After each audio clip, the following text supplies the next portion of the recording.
Bienvenidos a nuestros videos de filosofía. En este caso vamos a estudiar a un pensador muy diferente a los filósofos tradicionales. Vamos a ver a lo largo del video por qué. Como vemos en pantalla vamos a hablar de Émile Durkheim. Les cuento que Durkheim nace en Francia, vamos a ubicarlo aquí, nace en Francia entonces en el año 1858 y muere en el año 1917. Y decíamos que es un pensador diferente porque Durkheim fue considerado uno de los sociólogos, es decir, Durkheim fue un gran sociólogo francés que de alguna manera cambió para siempre la historia de la sociología. Pero vamos a descubrir, vamos a ir viendo a lo largo de nuestro video las premisas principales de su pensamiento desde el aspecto, como decíamos, sociológico. Sigamos. Además les cuento que, de todas formas, estudió filosofía en el año 1882, se recibe de licenciado en filosofía y bueno, esto es más o menos un repaso por la vida de Durkheim, porque lo más interesante es su pensamiento en sí que veremos a continuación. Vamos a destacar las obras. Las obras principales serán La división del trabajo social, obra de 1893, Las reglas del método sociológico, obra que estudiaremos en el presente video, de 1895, y su gran obra El suicidio, de 1897. Vamos entonces, una vez que hicimos este repaso, a conocer su filosofía, mejor dicho, su sociología en este caso. Porque dentro de su obra capital, Las reglas del método sociológico, como estamos viendo aquí, recordamos obra del año 1895, lo que va a hacer Durkheim es presentar un concepto clave. ¿Qué concepto clave se presenta en las reglas del método sociológico? El concepto de hecho social. Y no desesperen, porque vamos a ir paso a paso comentando qué es el hecho social. Les cuento que los hechos sociales van a ser el objeto de estudio para Durkheim de la sociología. Entonces van a ser el objeto de estudio para Durkheim de la sociología. Cabe hacer esta aclaración. Los hechos sociales consisten, vamos a notarlo, en formas de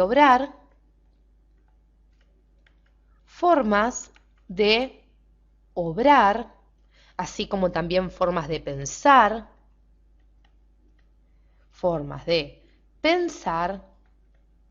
sentir también, exteriores al individuo. Exteriores, entonces, al hombre. Vamos a hacer el típico dibujito del hombre que solemos hacer en nuestros videos de Educatina. Ahora bien, sigamos adelante. Vamos a indagar un poco más sobre esto de los hechos sociales. Dijimos entonces que un hecho social es una forma o consisten en formas de obrar, pensar, sentir, exteriores, importante eso, al individuo. Un hecho social es toda manera de hacer y están de alguna manera para que ustedes se puedan guiar, dotados de un poder coercitivo e imperativo. Entonces podemos poner, poseen un poder imperativo, así como también coercitivo. Sigamos adelante para que ustedes puedan entender esto. Porque lo que dice Durkheim es que estos hechos sociales poseen un poder imperativo y coercitivo en virtud del cual se imponen a los hombres, les guste o no. Entonces, los hechos sociales se nos imponen. Así directo nos dice Émile Durkheim. Nos guste o no, los hechos sociales, debido a su carácter imperativo y coercitivo, se nos imponen, nos guste o no a nosotros los individuos. Los hechos sociales, además, vamos a hacer un breve espacio, queremos mantener aún las características, los hechos sociales tienen su sustrato en la sociedad. Vamos a ponerlo aquí. Tienen entonces su sustrato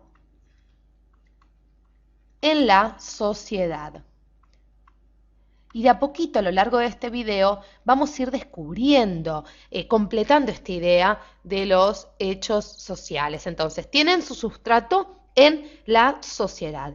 Y una característica fundamental que nosotros nombramos anteriormente es la exterioridad que tienen con respecto a las conciencias individuales. Nosotros dijimos que los hechos sociales eran formas de obrar, pensar, sentir exteriores al hombre. Entonces, esta característica de la exterioridad que tiene con respecto a las conciencias individuales, es decir, a cada hombre, es muy importante, porque esto es lo que le permite a Durkheim diferenciar los hechos sociales de los fenómenos psíquicos. Entonces, vamos a ponerlo aquí, que la exterioridad de los hechos sociales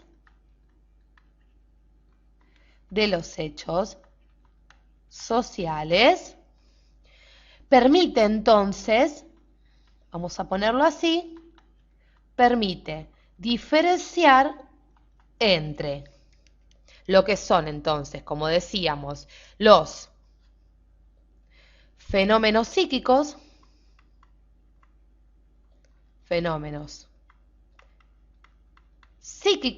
y a su vez los hechos sociales en sí. Vamos a poner la diferencia, los hechos sociales. Y vamos a completar aún más esta idea de la diferencia gracias a la característica que poseen de su exterioridad. Porque, de alguna manera, para que se dé para que se den una idea más clara, los hechos sociales son como costumbres o creencias existentes en la sociedad. Y como decíamos, influencian gracias a su poder coercitivo, como decíamos anteriormente, a los hombres les guste o no, es decir, se nos imponen. Por ejemplo, un ejemplo sería cuando al niño nosotros le enseñamos buenos modales. Le enseñamos al niño buenos modales, les guste o no. Tienen un poder imperativo, coercitivo. Recuerden esto. Para que exista un hecho social, vamos a hacer un nuevo espacio, porque esta idea también es muy interesante. Vamos a volver a poner este concepto entonces de hecho social. Y lo que decíamos nosotros es que para que exista un hecho social debe haber varios individuos que hayan mezclado sus acciones. Entonces, para que exista varios hombres, varios individuos, deben haber mezclado sus acciones, haber mezclado entonces sus acciones. Seguimos adelante. ¿Por qué? Porque esta combinación, a su vez, va a dar, dice Durkheim, algo nuevo. Es necesario que esta combinación, que esta mezcla de las acciones entre un grupo de hombres haya dado entonces, ni más ni menos que algo nuevo. Inclusive Durkheim sostiene que para comprender la forma en que la sociedad se representa a sí misma y al mundo que la rodea, hay que considerar la naturaleza de la sociedad misma y no la de los particulares. Entonces, vamos a hablar siempre de sociedad, es decir, de conjunto de personas, y no a entender el hecho social desde cada individuo. Por eso se establece la diferencia entre fenómenos psíquicos, recordemos, y entre, como decíamos, hechos sociales. Sigamos un poquito más. ¿Por qué? Porque quise resaltar un concepto clave también en las reglas del método sociológico.